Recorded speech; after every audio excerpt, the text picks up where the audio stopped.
Assalamualaikum warahmatullahi wabarakatuh. Pada video ini kita akan membahas tentang turunan fungsi kompleks ya, dimulai dari definisinya. Misalkan f adalah fungsi yang terdefinisi pada domain yang memuat lingkungan dari Z0 ya, yang memuat lingkungan dari Z0 yaitu Z min Z0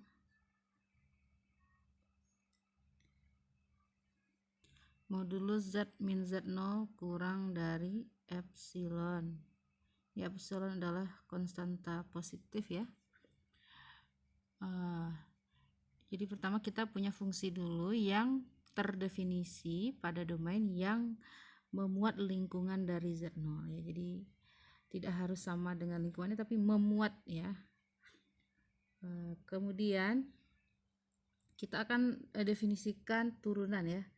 Derivatif atau turunan dari f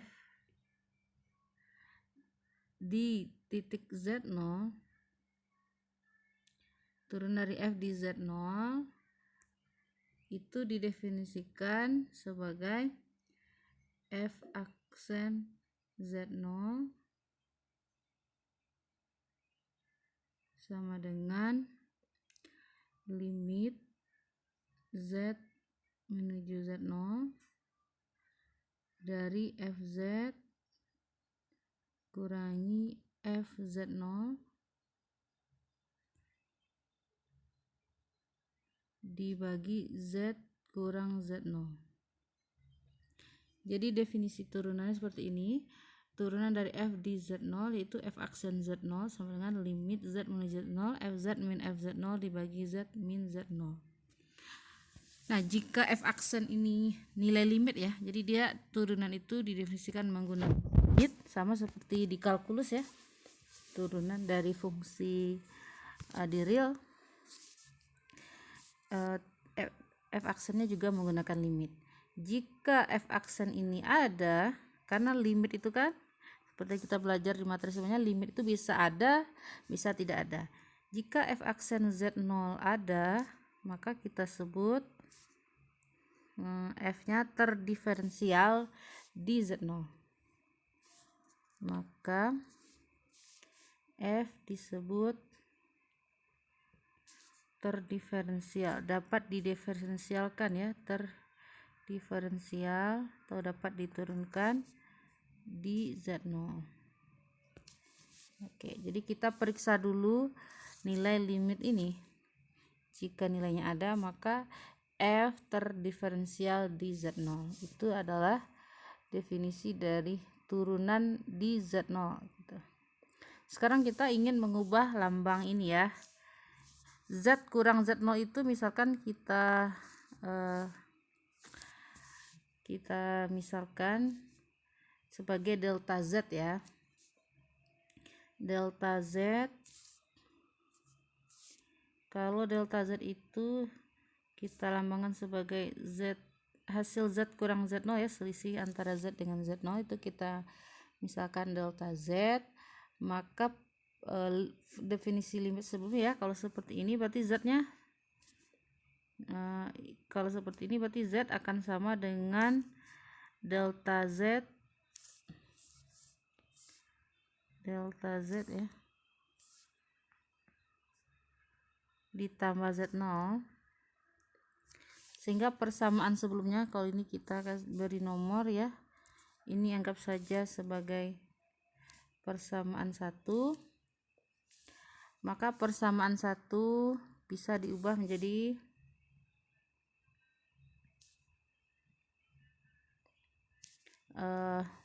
tadi adalah f aksen Z0. Nah, limit, nah sebelumnya kan Z menuju Z0, Jadi tadi kita menulis Z menuju Z0, berarti kalau kita kurangi dengan Z0, Z min Z0 kita kurangi dengan Z0 kedua ruasnya, berarti ini Z0 kurang Z0 yang kanan jadi 0 ya. Jadi Z min Z0 nya jadi 0. Ini tadi adalah delta Z, jadi delta Z menuju 0 ya.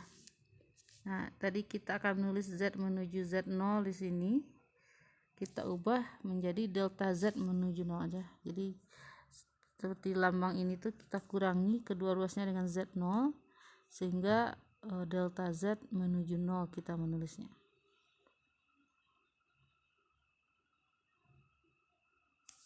Delta Z menuju 0.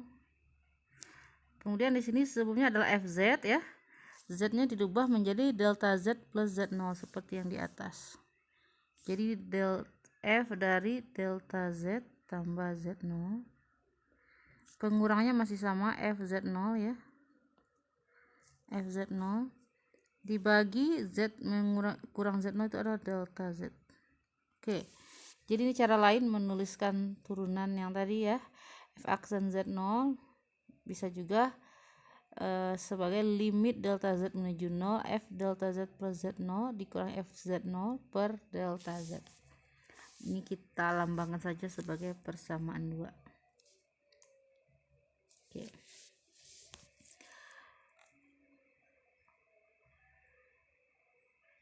Selanjutnya, sebelumnya kita juga FZ itu seringkali si fungsi FZ itu dilambangkan sebagai W ya. Hasil fungsinya FZ itu adalah W gitu. Nah, maka kita bisa juga menyatakan F aksen itu nanti dengan bentuk lain ya. Kita juga memisahkan yang tadi ya, F delta Z kurang ditambah delta Z ditambah Z0 dikurangi FZ0. Ini kan hasil fungsi ya, ini hasil fungsi, ini juga hasil fungsi. Nah ini selisihnya kita lambangkan sebagai delta W. Kalau Z dengan Z0 tadi pengurangannya kita lambangkan delta Z. Sekarang ini adalah delta W. Jadi delta W adalah F delta Z plus Z0 dikurangi F Z0. Maka tadi kita punya lambang dalam bentuk F aksen Z0 tadi ya. Itu kita akan bisa merubah bentuknya yang sebelumnya ini, yang persamaan 2. F aksen Z0 ini bisa juga kita nyatakan sebagai bentuk turunan yang bisa kita sebenarnya kan kita punya F aksen Z0 ya. Ini bisa juga dilambangkan sebagai D dari W terhadap Z ya, turunan W terhadap Z. Tapi kan ini turunannya di titik Z0 ya. Ini F aksen turunan secara umum F aksen Z ya, karena di sini kita tidak lagi ini ya, mencari turunan di titik Z0. Jadi kita menulis kalau tadi adalah turunan di titik Z0, sekarang turunan di sembarang Z ya, F aksen Z kita lambangkan sebagai dW per dZ ya, karena FZ tadi adalah W, berarti diturunkan W terhadap Z, jadi lambangnya dW per dZ itu F aksen Z akan sama dengan limit ya. Sebetulnya kita mengubah dari sini tadi ya,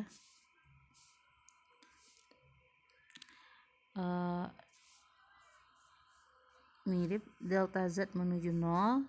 Yang atas ini tadi kan adalah delta W, sudah kita nyatakan bahwa yang atas tadi adalah sebagai delta W, berarti ini limit delta W dibagi yang tadinya di bawahnya adalah delta Z ketika delta Z menuju 0. Nah ini kita lambangkan persamaan 3. Jadi ini kalau ingin mencari F aksen Z ya, turunan dari FZ, secara umum di sembarang Z ya, tidak di satu titik tertentu saja. Oke, jadi sudah ada 3 bentuk di sini. Sekarang kita akan lihat ke contoh pertama.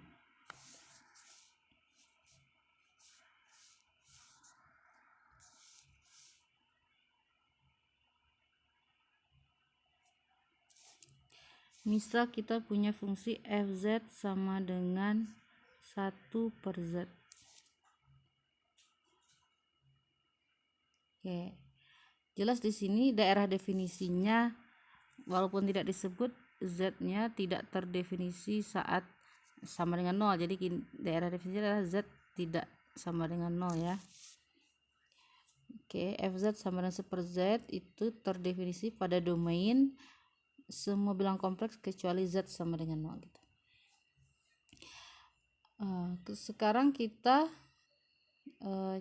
coba cari f aksen z menggunakan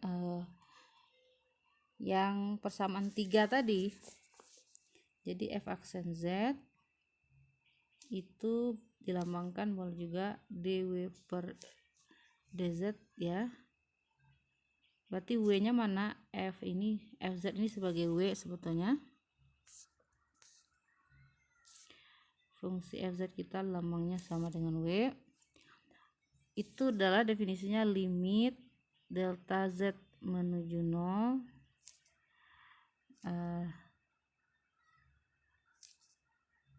delta w dibagi delta z. Oke, kita tinggal selesaikan ya. Delta w tadi adalah f delta z plus z0 dikurangi fz0.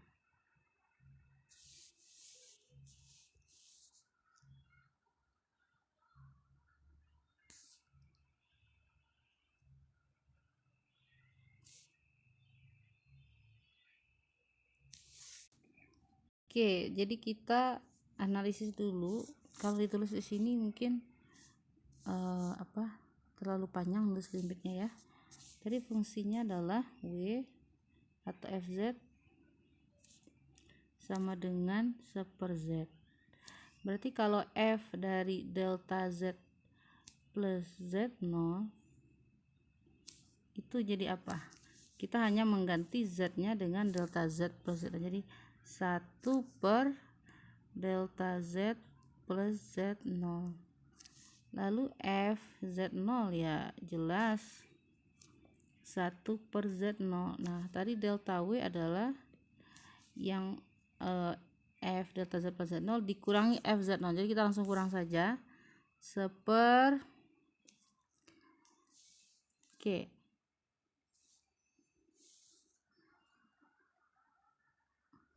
baik ya, mungkin di sini kalau kita tadi ada yang terlupa. Kalau tadi kan kita mencarinya di titik z0, makanya di sini munculnya z0 dan z0. Oke, terus delta w itu adalah f delta z tambah z0 dikurangi f z0. Tapi kalau misalkan kita si z0 ini kan satu titik saja gitu, bisa berlaku untuk sembarang z gitu ya. Sekarang kita kalau misalnya kita mencari f aksen z0 ya berarti delta w nya menggunakan z0 ya. Tetapi kalau misalkan f aksen z berarti kita boleh mengganti z0 nya ya dengan z saja ya. Jadi ini tetap berlaku.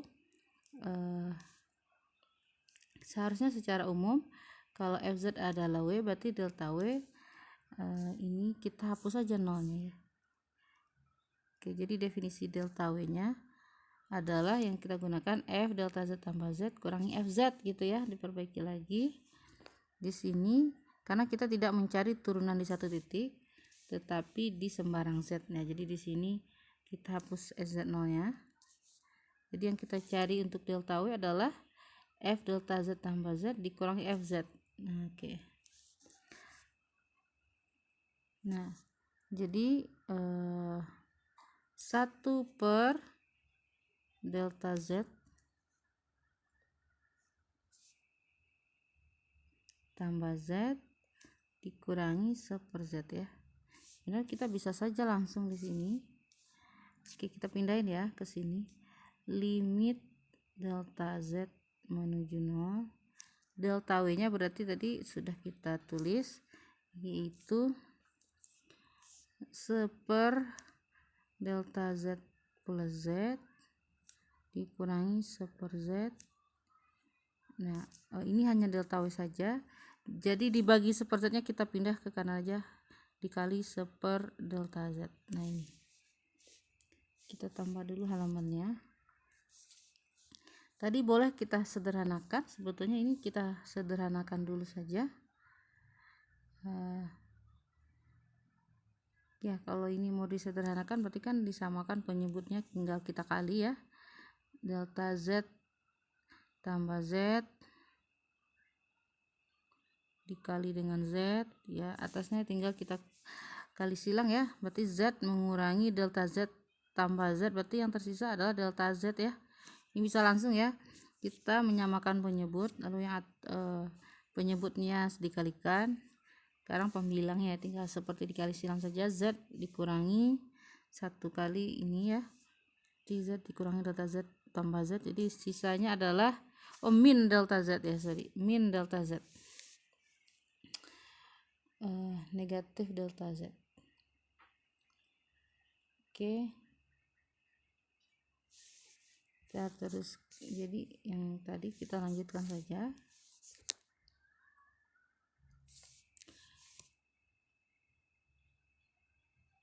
Negatif delta Z ya, yang ini tadi ya sudah kita kurangin, jadi sama dengan limitnya masih ada delta Z menuju 0.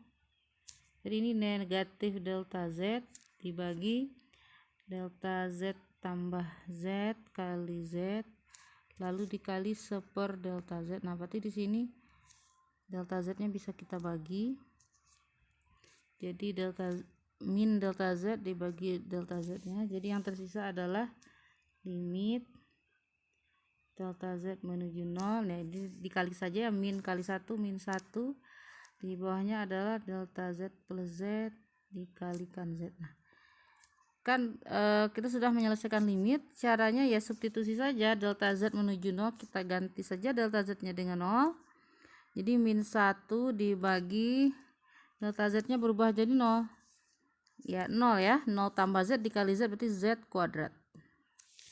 Oke, min 1 per Z kuadrat, jadi itu adalah F aksen kita, F aksen Z ya, turunan dari fungsi 1/Z. Nanti kita akan lihat bahwa ini ternyata mirip seperti turunan di kalkulus ya, di real. Aturannya nanti akan kita bahas cara mudah menurunkan atau mencari turunan 1/Z, karena kalau di kalkulus juga 1/X, fx 1/X itu turunannya sama ya, min 1 per Z per X kuadrat, jadi mirip sebetulnya. Ini adalah dw per dz tadi. Oke, jadi di sini kita bisa lihat bahwa definisi limit di fungsi kompleks ternyata sama seperti di fungsi real gitu ya, dan nanti aturan turunannya akan dibahas pada materi berikutnya, dan hampir sama gitu ya untuk Z pangkat N ya, mirip aturan turunannya, tapi nanti saja kita kerjakan. Di sini tetap syaratnya hasil turunan ini ada ya, betul tadi untuk Z tidak sama dengan 0 ya. Jadi kesimpulannya itu F aksen Z adalah min 1/Z kuadrat, itu turunan dari fungsi Z, Fz sama dengan 1/Z. Oke, kita lanjut ke contoh kedua. Ini tadi sebetulnya tidak perlu juga ya, karena tadi sudah kita sederhanakan. Ini dihapus saja. Oke, kita lanjut ke contoh 2. Fungsi tadi 1/Z, mungkin yang beda kalau fungsi-fungsi di kompleks kan ya, bilang kompleks itu ada konjugat, tapi di real tidak ada. Jadi kita misalkan punya fungsi Fz sama dengan Z konjugat. Nah, ini kan kalau di real tidak ada ya konjugatnya. Sekarang kita akan cari F aksen Z juga. Nah, apakah ini ada atau tidak. Nah, gitu. Tetap kita akan gunakan definisinya menggunakan limit ya. Limit dari delta Z menuju 0. Kita bisa saja gunakan delta W per delta Z, tapi akan kembali lagi ke bentuk sebelumnya. Jadi mungkin kita Ibu lebih suka langsung saja F dari delta Z plus Z kurangi FZ ya. Seperti itu definisinya. Ini adalah delta Z kita dibagi di atasnya ada delta W nya ya, dibagi delta Z. Nah,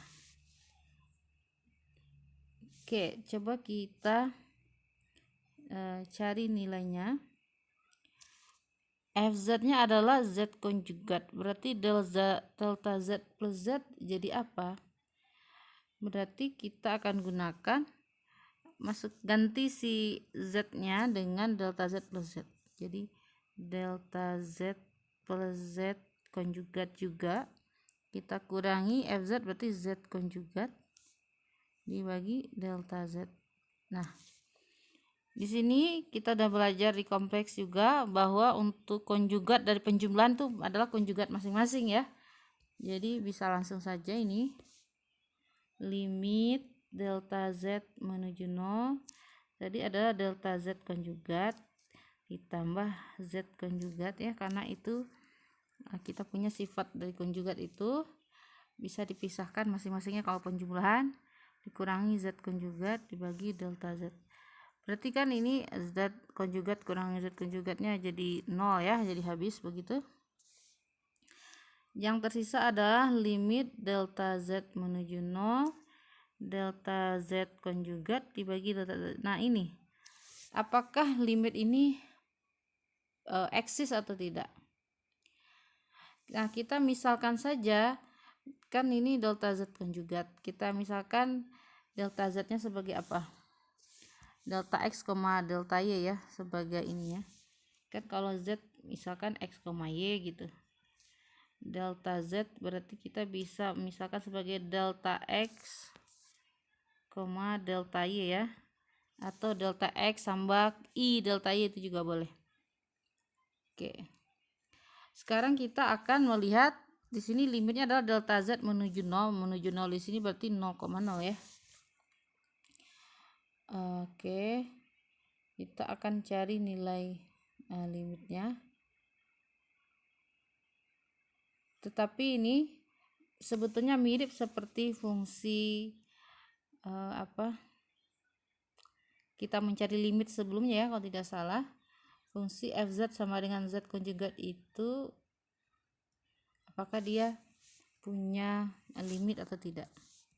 Oke, jadi kita misalkan delta Z itu adalah delta X, delta Y. Jadi kita kan tadi mau mencari nilai limit delta Z nya, berarti di sini delta X, delta Y menuju 0. Z konjugat ini kan lambangnya berarti sama dengan seperti delta X ditambah I delta Y ya. Kita kecilin lagi tuh sana. Delta X tambah I delta Y. Berarti kalau delta Z konjugat, jika tadi delta Z konjugatnya berarti delta X min I delta Y ya. Delta X min I delta Y, sementara yang di bawahnya Z, delta Z nya berarti delta X ditambah I delta Y. Nah gitu. Delta X tambah delta X, delta Y ini mendekati 0. Nah, untuk mendekati 0 ini ya kita akan lihat bahwa limitnya di sini akan berbeda ya. Mendekati 0 di sini bisa kita ubah dulu 0,0 ya, mendekati titik pusat berarti kita coba dekati dari arah sumbu X ya, atau dari arah sumbu real. Oke. Jadi kan menuju 0,0 tuh titik di sini ya, di pusat. Kita akan coba si delta X nya itu delta x delta y nya itu mendekati dari arah sumbu real. Berarti di sini pasti titik-titik yang ada di sini itu akan berbentuk delta x, 0 ya. Kenapa? Karena di sumbu real ini nilai y-nya selalu 0, nilai delta y-nya selalu 0. Maka si fungsi yang ini kita mencoba mendekati 0,0 itu dari arah, kan mendekati 0,0 itu dari banyak arah ya. Kita coba dekati arah sumbu x. Di sini nilai delta y-nya selalu 0, berarti ini dinolkan nanti ya. Oke, jadi kita punya persamaan yang tadi, kita akan punya di sini. Tadi kan delta x, delta y. Kita pilih delta x, delta y nya itu yang berasal dari sumbu x, berarti ini delta x, 0 yang menuju 0,0 ya. Jadi kita bisa substitusi nilai delta y nya dengan 0, sehingga delta x tadi di sini dikurangi i kali dari delta y. Jadi deltanya sudah jadi 0 gitu ya. Sisanya di atas masih ada delta x, di bawah juga ada delta x, sehingga ini limitnya sama dengan 1 ya. Ini kan hasilnya 1, sehingga kita punya limit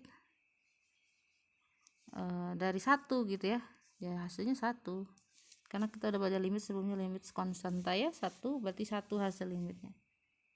Sini delta x nya tidak ada lagi di dalamnya ya. Kita bisa nulis sepasang atau delta x menuju 0 saja. Jadi limitnya 1. Oke, kita akan lihat bahwa kalau didekati dari arah sumbu y sekarang 0,0, kita dekati dari arah sumbu y, dia akan jadi negatif 1 ya. Ini ada di soal kita sebelumnya ya, di soal limit.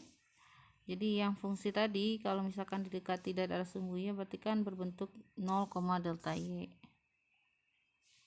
Nah, maka limit yang tadi, si limitnya akan kita mengganti di sini 0, delta y menuju 0,0 ya.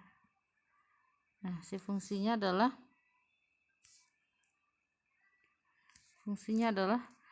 delta x min i delta y kan. Jadi delta x nya sudah kita ganti saja dengan 0 ya, 0 ditambah i di atas kurang ya, kurang i delta y, di bawahnya adalah 0 ditambah i delta y. Maka yang tersisa adalah min i delta y dibagi i delta y, sehingga itu hasilnya adalah min 1. Limit dari min 1 ya min 1 juga. Di sini saat delta y menuju 0 ya tidak memuat lagi delta y dalam fungsinya, jadi ini juga sama min 1, bukan 1 ya.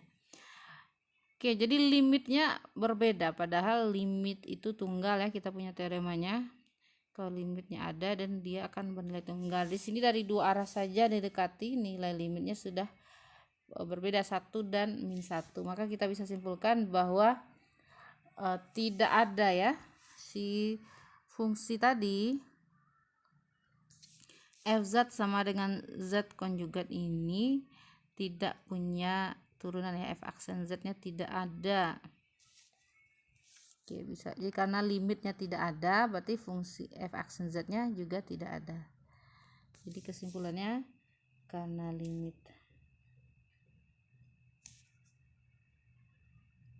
limitnya tidak ada ya,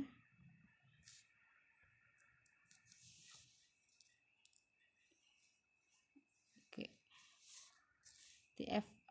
fz tidak terdiferensial dimanapun ya, diferensial anywhere ya, dimanapun. Karena nanti ada juga fungsi yang tidak terdiferensial, mungkin hanya di satu titik, tapi di titik-titik lain punya turunan. Di fungsi ini fz sama dengan z konjugat, mungkin kita bisa jelaskan ini z yang sudah z konjugat itu tidak punya turunan sama sekali ya, dimanapun di seluruh bidang kompleks.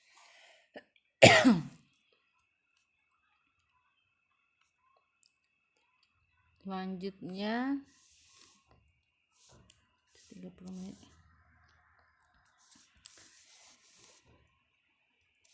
Oke, kita akan lanjut ke contoh berikutnya ya. Kalau tadi diperhatikan, untuk contoh 1, fz per z itu terdiferensial dimanapun kecuali di z sama dengan 0 ya. Jadi karena memang tidak ada definisinya, tidak terdefinisi di z sama dengan 0 itu tidak punya nilai si fz-nya, jadi jelas tidak akan terdiferensialkan. Jadi contoh pertama, limitnya ada tadi ya. Jadi f aksen z itu artinya dia terdiferensialkan di semua titik ya di bidang kompleks kecuali di z sama dengan 0. Jadi untuk z sama dengan 0 dia tidak punya turunan. Lalu kita punya contoh kedua, fz sama dengan z konjugat ini ternyata tidak terdiferensial dimanapun ya, karena limit yang digunakan di sini limitnya tidak ada, jadi turunannya juga tidak ada. Nah, ada yang menarik lagi di contoh 3 ini, tidak terdiferensialkan kecuali di satu titik saja. Untuk contoh 3, kita punya fungsi fz sama dengan ini fungsi bernilai real ya, yaitu modulus z kuadrat. Nah, ini fz adalah modulus z kuadrat.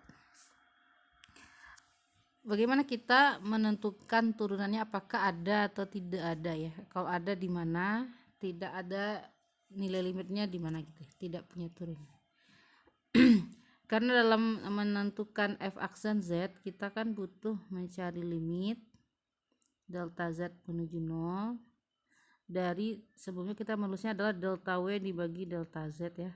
Delta w itu apa? Fz plus f delta z plus z dikurangi fz. Oke ya.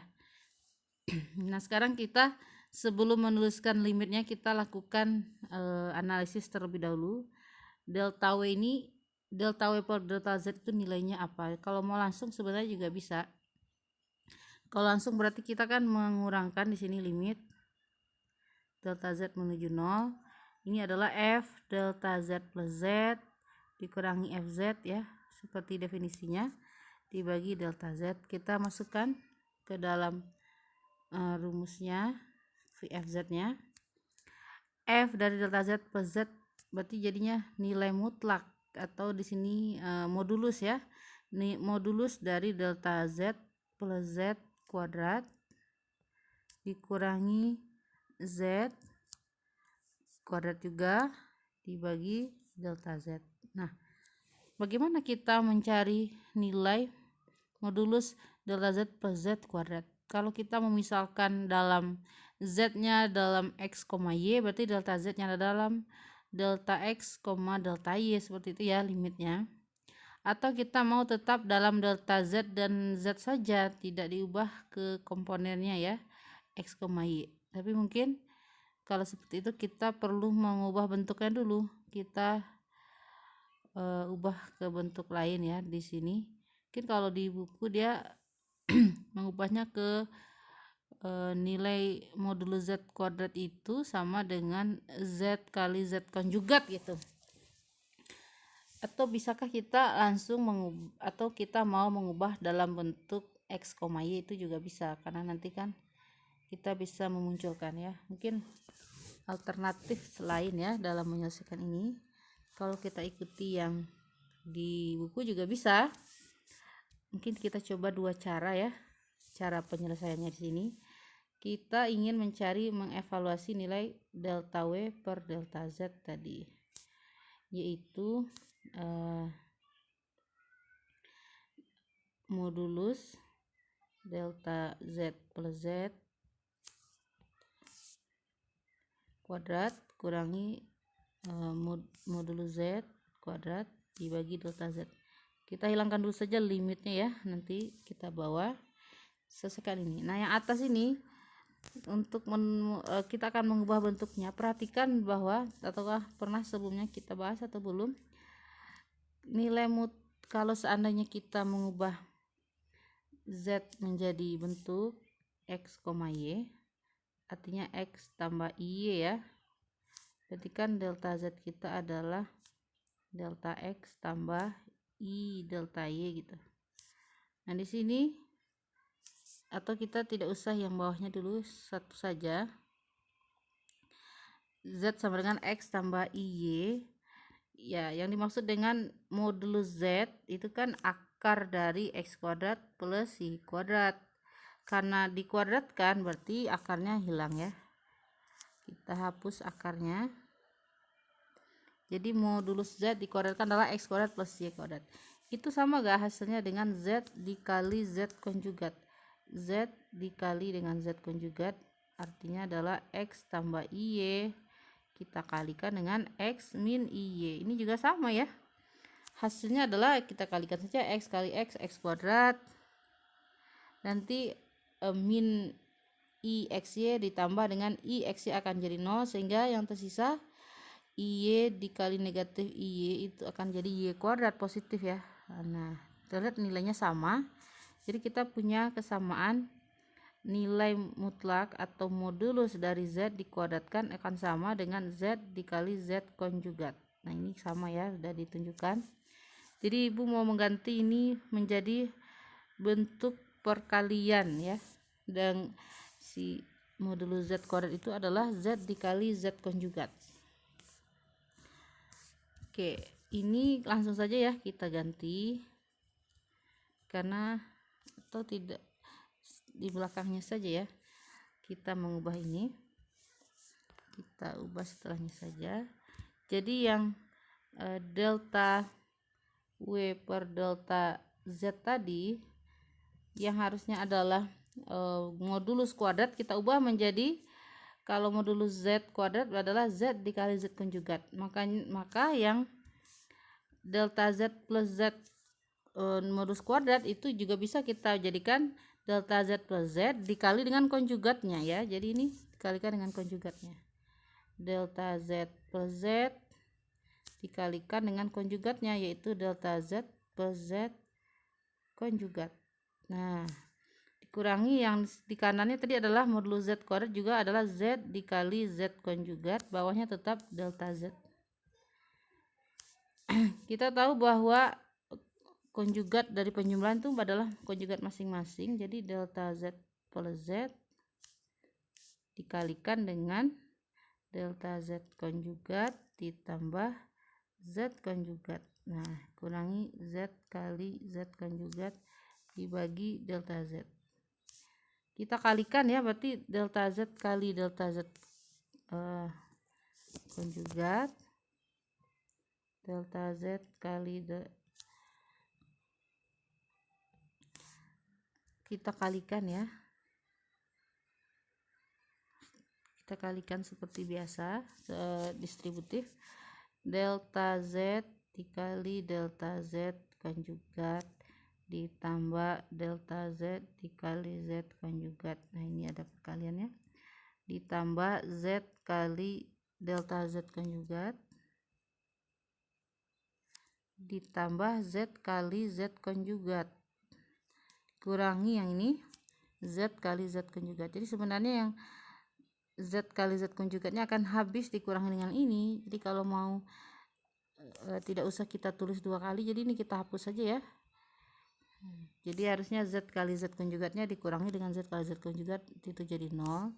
Dan ini kita bagi dengan delta Z. Nah, ada yang bisa dibagi dengan delta Z nih masing-masing ya. Kita pisah, ini berarti delta Z nya bisa dibagi dengan delta Z. Yang kedua juga delta Z nya dibagi delta Z. Bagian yang ini tidak ada delta Z ya, yang ada delta Z konjugat, jadi tidak bisa dibagi. Jadi yang tersisa dari sini adalah setelah dibagi masing-masing delta Z, ini tinggal delta Z konjugat. Di sini Z konjugat ini tetap ada ya. Jadi kita tulis saja ini sebagai bentuk sederhananya akan sama dengan dari delta Z konjugat ya, karena delta Z nya sudah habis. Di sini adalah Z konjugat ya, Z konjugat ini saja. Kemudian di sini tambah masih ada Z dikali delta Z ya, konjugat itu per delta Z ya, karena nggak bisa dibagi. Oke, ini adalah delta W per delta Z kita. Kita mau mencari limitnya ya. Tadi kita kembalikan, jadi jawaban yang awal tadi ini kita kembalikan ke sini ya. Berarti bentuk ini kita ubah ke halaman yang selesai tadi ya. Hasil penyederhanaannya kita kembalikan lagi nilai limitnya. Jadi f aksen Z kita adalah f aksen Z kita dalam bentuk limit delta Z menuju 0, delta W per delta Z nya kita ganti saja ke sini, yaitu delta Z konjugat ditambah Z konjugat ditambah Z dikali delta Z konjugat per delta Z. Nah ini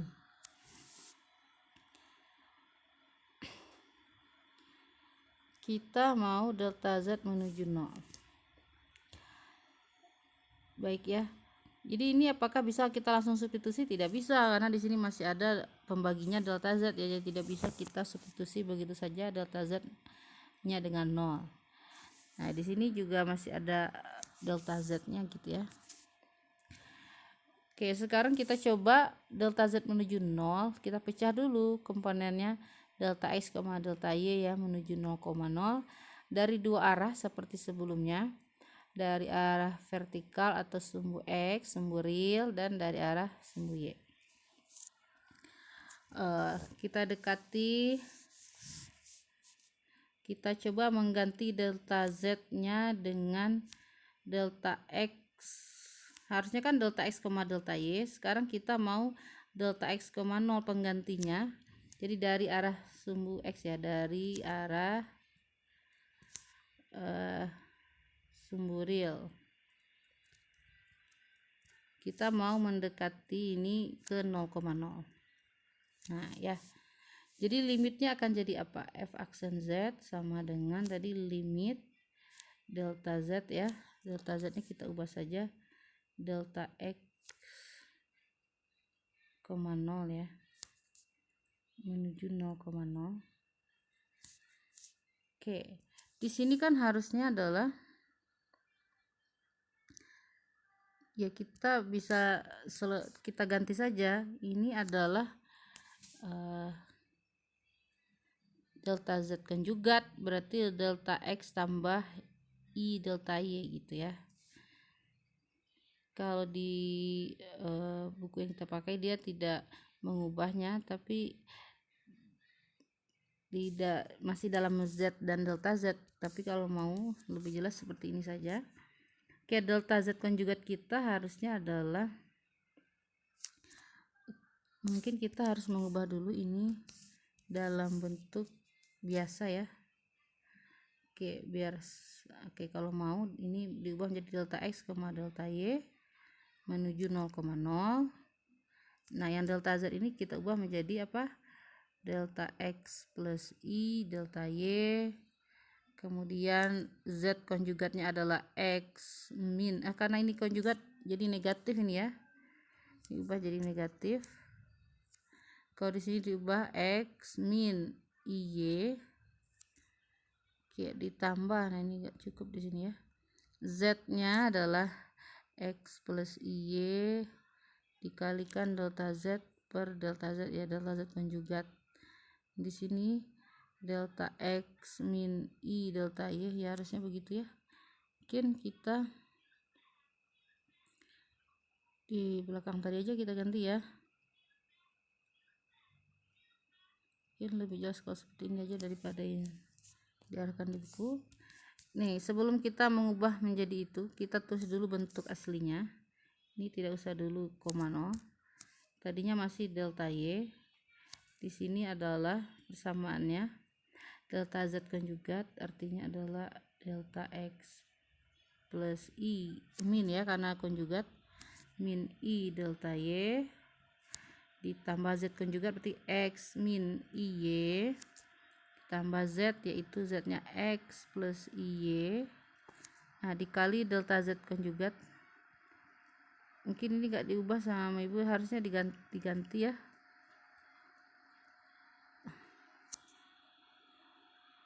Harusnya ini kita ubah,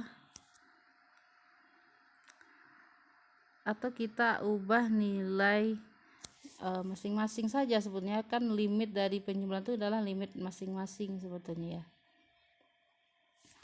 Gini saja karena kita sudah punya sebelumnya nilai limit delta Z per dari contoh sebelumnya ya. Kalau mau diuraikan lagi bisa, tapi kan tadi kita sudah punya bentuk ini nih. Nah terakhir ini kan kita punya tadi limit delta Z konjugat dibagi delta Z, itu kan limitnya sebetulnya limit kanan dan kiri menuju nolnya itu tidak sama ya. Jadi kita juga akan bisa bilang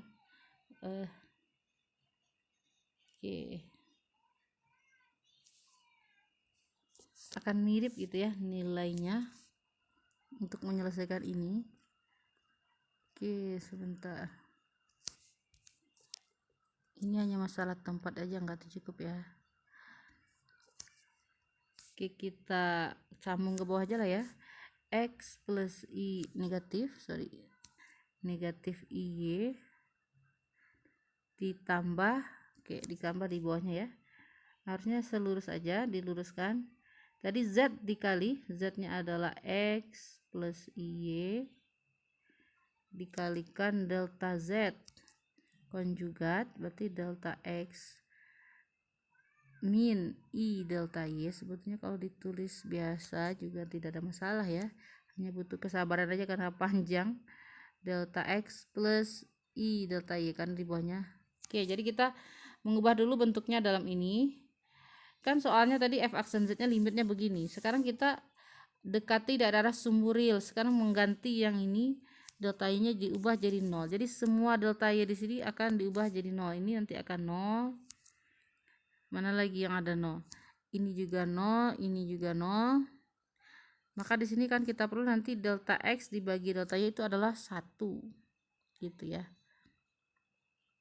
Kita akan lihat bahwa nilai limitnya bagaimana gitu. Coba ya, apakah sama atau tidak dari dua arah ini. Kita lanjutkan. Jadi f aksen z kita mau dekati dari arah, harusnya ini nulis yang atasnya nanti saja ya, karena ini kan masih soal yang tadi. Jadi ini kita hapus dulu, belum didekati ya, ini masih bentuk awalnya. Tadi dalam delta z menuju 0, lalu kita ganti menjadi delta x, delta y menuju 0. Jadi ini ditulis setelah ini saja. Nah sekarang kita dekati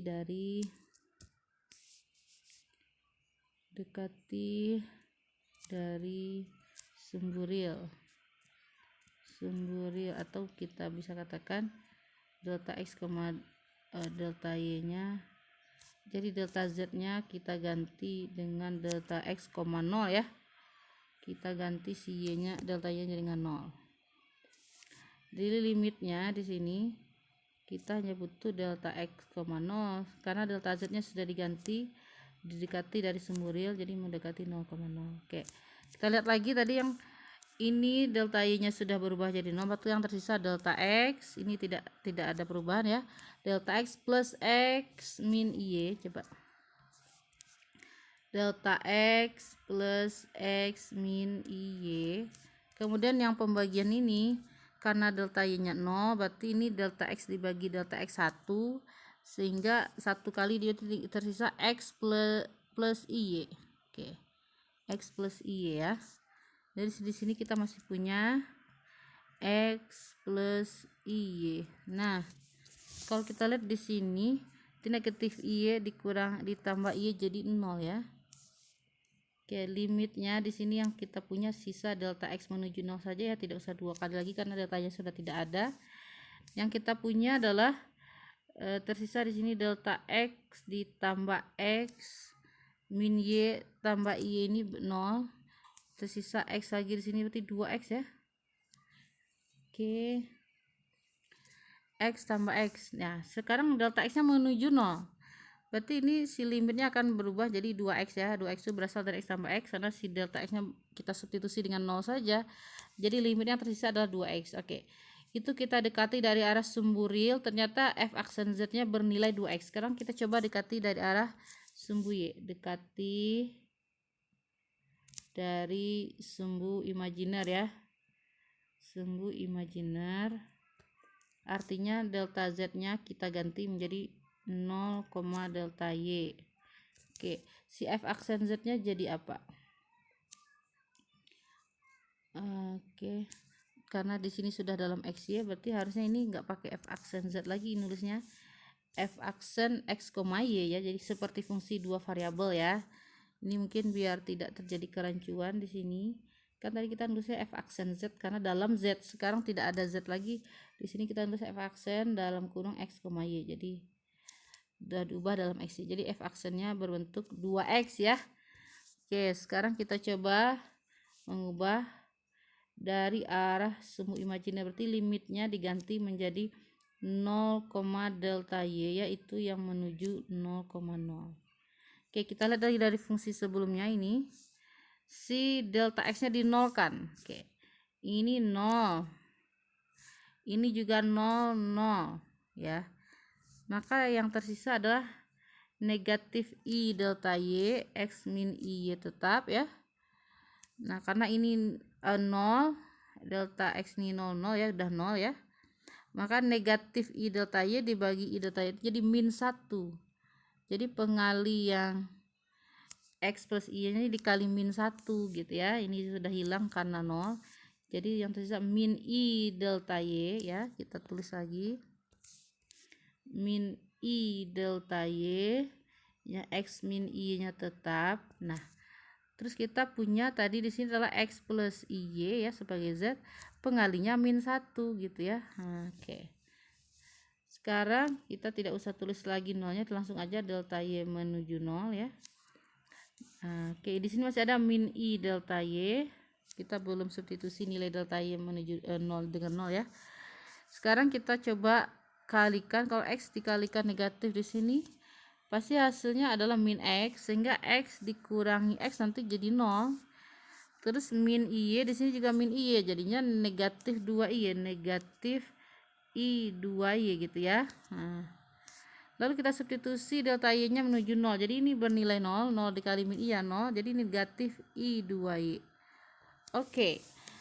Nah, sekilas kita lihat, oh limitnya nggak sama, tapi bisa sama nggak? Nah itu ya. Dari dua pendekatan ini kita bisa lihat ya. Satu nilainya tadi adalah 2X. Tadi ini nilainya 2X, lalu di sini nilainya min I 2Y. Kira-kira apakah F aksen X, Y kita ini sama atau tidak sama? Kalau kita ingin limitnya ada, berarti harus sama. Kita ingin dia sama.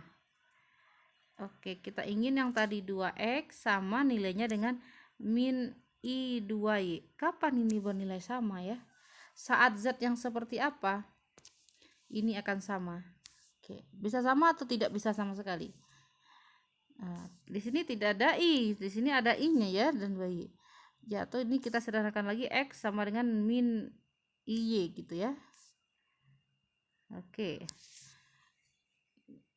Z yang seperti apa? Yang X-nya sama dengan negatif Y-nya. Ya, ini hanya terjadi jika Z-nya sama dengan 0,0 ya. Alias Z-nya sama dengan 0 gitu. Hanya terjadi jika bilang kompleksnya adalah bilangan kompleks 0, yaitu 0,0. Ini akan sama karena nilai X yaitu 0, min I kali 0 juga 0. Jadi kesamaan hanya terjadi jika dan hanya jika Z-nya adalah 0,0. Berarti masih punya turunan, yaitu saat Z-nya sama dengan 0. Jadi kesimpulannya begitu ya. Apakah fungsi FZ sama dengan fungsi bernilai real tadi ya? FZ sama dengan modulus Z kuadrat tadi ya. Punya turunan? Iya, punya turunan hanya di Z sama dengan 0 ya, hanya di titik sama dengan 0. Kalau tidak 0, jika Z-nya tidak 0, ini tidak akan sama. Jadi nilai limitnya akan berbeda, didekati dari dua arah tadi akan berbeda. Jadi kita bisa simpulkan di sini. Jadi FZ sama dengan modulus Z kuadrat terdiferensialnya hanya di Z sama dengan 0. Ya, 0 di sini maksudnya adalah 0,0 ya. Selain itu dia tidak terdiferensial. Oke. Jadi contoh 3 ini di sini kalau diuraikan ada beberapa fakta ya. Dan 2 diantaranya itu cukup mengejutkan. Nah, ini versi di bukunya ya.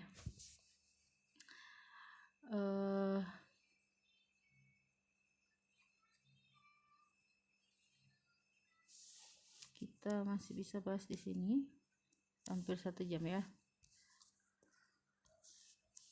Fakta yang pertama, jadi contoh 3 ini memberikan 3 fakta sebagai berikut. Pertama, bahwa sembarang fungsi fz kan kita tadi ubah menjadi x, y ya, u x, y fungsi dalam x dan y tambah i v x, y itu bisa, jadi contoh 3 tadi kan hanya bisa terdiferensial pada satu titik gitu. Jadi bisa fz yaitu u x sama y bisa terdiferensial di satu titik, yaitu bisa terdiferensial di satu titik z ya, kalau betulan tadi di titik 0,0 ya, x, y ya, di satu titik, tapi tidak terdiferensial dimanapun lagi ya selain di titik itu saja. Jadi fz bisa terdiferensial di satu titik z, x, y, tapi tidak terdiferensial di titik-titik lain dimanapun, diferensial dimanapun di lingkungannya, dimanapun di sembarang lingkungannya ya. Kan kalau kita bikin lingkungan itu jari-jarinya atau epsilonnya bisa macam-macam ya, di sembarang lingkungan dari titik tersebut.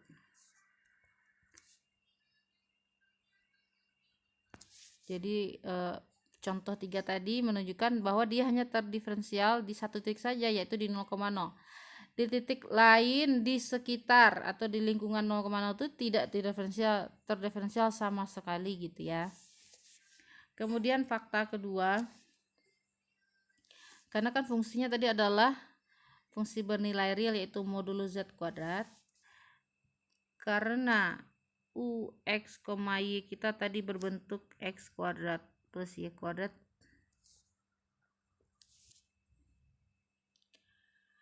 karena kan kita tahu tadi mutlak z kuadrat itu kan sama dengan x kuadrat plus y kuadrat ya. Tadi fz nya adalah fungsi bernilai real, jadi hanya ada u nya saja yaitu x kuadrat plus y kuadrat. Tetapi kan tadi v nya karena tidak ada i di sini, tidak ada bagian imajinernya, jadi v x, y nya 0 dan v dari x, y kita adalah 0 ya, karena tidak mengandung imajiner dalam fungsi fz tadi. Jadi, karena u ada x kuadrat dan v x, y adalah 0 ketika fz tadi adalah modulus z kuadrat,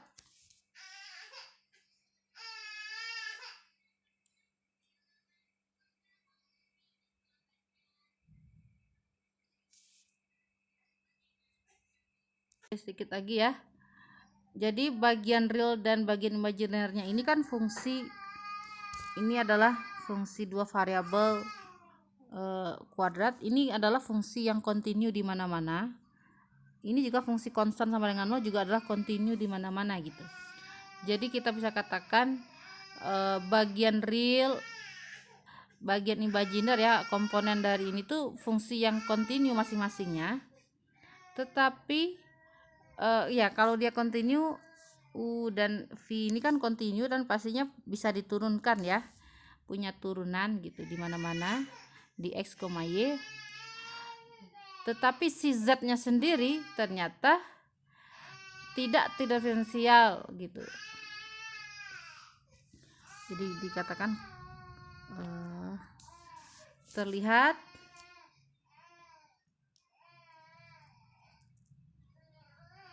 fungsi tersebut ya, masing-masing fungsi tadi, masing-masing Vx, Y tadi, dan ini U ya, U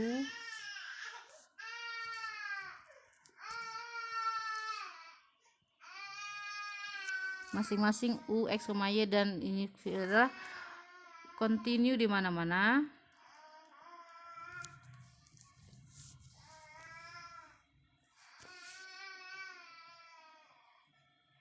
Karena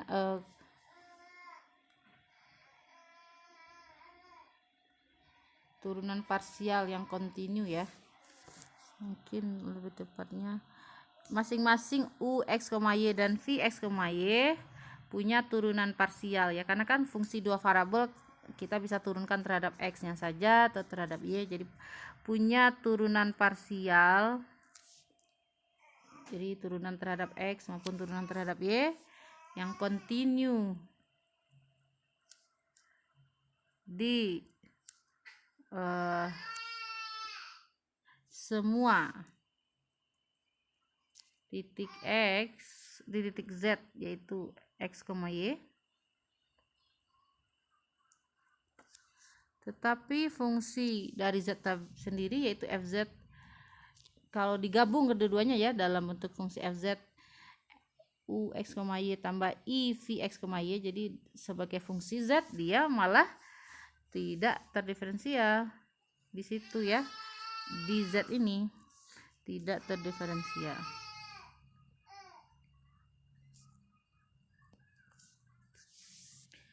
Oke, jadi ini agak berbeda gitu ya, fungsi parsialnya bagian dari real ya, fungsi dua variabelnya U, X, Y dan V, X, Y nya itu punya turunan parsial, jadi ini bisa diturunkan secara parsial ya, do X, do Y, do U per do X ada, do Y per do U per do Y ada ya, turunan parsialnya ada, termasuk fungsi V nya ya, karena 0 jadi itu juga punya turunan, jelas turunan parsialnya semua kedua-duanya 0, punya turunan parsial dan hasilnya continue gitu di semua titik. Tetapi Fz ya, gabungan keduanya ya, ketika digabung U tambah I, V itu ternyata tidak terdiferensial ya, dari contoh 3 tadi dia tidak punya turunan kecuali di 0,0.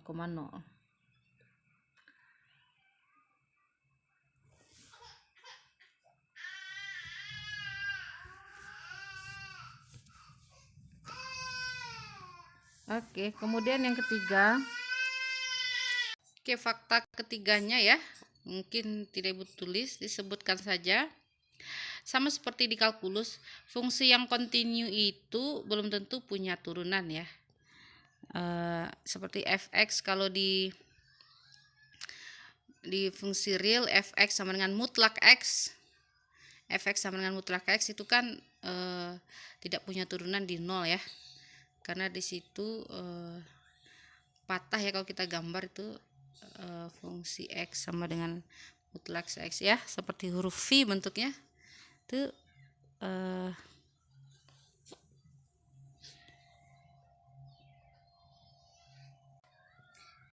jadi tidak punya turunan ya, meskipun fungsinya kontinu. Jadi fungsi kontinu belum tentu punya turunan, tapi kalau fungsinya di titik itu, di satu titik itu dia punya turunan, udah pasti kontinu ya. Jadi keberadaan turunan ya, kalau punya turunan ya, seperti di Fz ini juga sama. Fungsi nomor 3 ini, fungsi yang kita bicarakan sekarang, Fz sama dengan mutlak Z, itu adalah fungsi kontinu karena masing-masing komponennya yaitu U tadi adalah X kuadrat plus Y kuadrat, V nya 0, itu adalah kontinu. Jadi Fz sama dengan mutlak Z kuadrat itu juga fungsi yang kontinu. Tapi kita lihat bahwa meskipun Fz sama dengan mutlak Z kuadrat adalah kontinu di mana-mana di bidang ya, di bidang kompleks, tidak berarti dia punya turunan di mana-mana, karena tadi sudah ditunjukkan turunannya hanya ada di 0,0. Jadi kesimpulannya seperti itu, fungsi yang kontinu belum tentu punya turunan ya di mana-mana. Fungsi yang kontinu di mana-mana belum tentu punya turunan di mana-mana. Yang ini tadi hanya punya turunan ternyata di 0,0. Tetapi kalau dibalik, kalau punya turunan ya, suatu fungsi punya turunan di sebuah titik ya, di sebuah titik. Misalkan termasuk fz ini, kalau f aksen z-nya ada di titik misalkan z0, dia jelas akan kontinu di z0. Jadi dia seperti itu. Punya kontinu belum, karena kita sebelumnya udah bahas kontinu ya, kekontinuan. Fungsi yang kontinu belum tentu punya turunan gitu ya. Tetapi kalau sudah punya turunan, sudah jelas fungsinya akan kontinu. Harusnya ini kita buktikan ya, ketika f aksen z0-nya ada, misalkan dia punya turunan di satu titik, dia pasti kontinu di titik itu. Kita harus tunjukkan, kalau menunjukkan dia kontinu di titik itu, berarti tunjukkan limitnya ada dan sama dengan nilai fungsinya ya di titik z0. Jadi yang harus ditunjukkan, misalkan f aksen z0 ada misalnya ya, f aksen z0 yang limit tadi itu ada sesuai dengan definisi keturunan f aksen z0 ya, dari persamaan satu kita yang awal misalkan ada, kita harus tunjukkan bahwa si fungsinya di titik z0 itu kontinu. Berarti apa syarat kontinu? Berarti fz0 harus sama dengan nilai limit dari fz ketika z menuju z0. Jadi limitnya ketika menuju z0 itu sama dengan fungsinya di titik z0 ya gitu ya. Mungkin nanti coba ya itu jadi PR saja ditulis. Sebetulnya ada di buku ya. Bagian C ya, catatan C. Tidak Ibu tulis. Ada buktinya. Jadi kalau fungsi itu punya turunan di titik z0, f aksen z0 eksis ada, maka fungsi di z0 kontinu. Fz kontinu di z0. Berarti gimana menunjukkan dia kontinu di z0? Tunjukkan bahwa fz0 ya, nilai fungsi di titik z0-nya sama dengan limitnya, yaitu limit z menuju z0 dari fz itu nilainya sama dengan fz0. Itu ada buktinya. Ditulis sendiri nanti ya catatannya, lihat dari buku panduan kita halaman 58 poin C ya, tidak Ibu tuliskan sekarang. Mungkin itu untuk materi materi turunan pengantarnya. Selanjutnya akan dibahas di video berikutnya adalah aturan turunan, memudahkan dalam turunan. Sama seperti kalkulus, kita mendefinisikan turunan pakai limit, tetapi kita juga punya aturan turunan yang memudahkan dalam mencari turunan dari sebuah fungsi. Nah, di fungsi kompleks juga ada beberapa aturan yang memudahkan kita dalam menyelesaikan soal-soal turunan.